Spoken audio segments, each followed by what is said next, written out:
I see Gloria a in the Dios. media and across our country.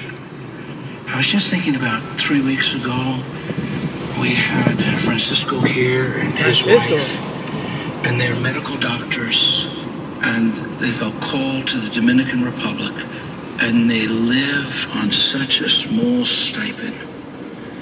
They chose poverty to serve the kingdom of God. But that is part of the calling that we have. It's part of the calling. I think about my home church pastor, Pastor Manny Greco. He was bivocational. He had a growing church, but he worked for the Board of Education in New York City. And for most of his ministry, he didn't take any money from the church. It's never, ever, ever to be about money. It is about the kingdom of God.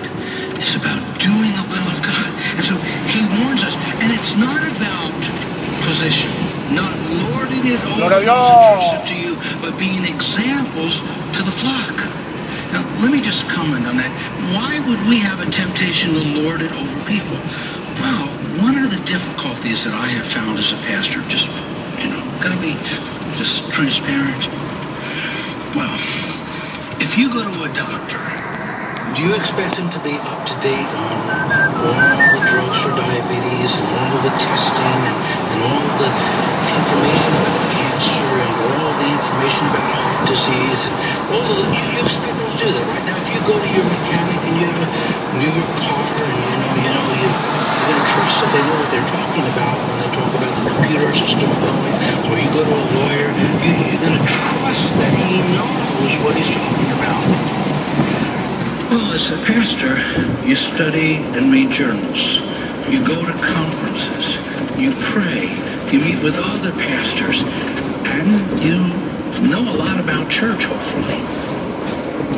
It's amazing how when you come into the church, how subjective sometimes Christians can be. And everybody, when it comes to church, is an expert. Am I right? It's true. Everybody knows how it should be done. And so pastors need a lot of patience. Not that they're always right. When it says not lording it over, what it means is you don't always get your way. You're willing at times to defer. And so what he's talking about as examples, it was Eisenhower, President Eisenhower. He said, this is how you should lead. He put a string on the table. And at the end of the string, he began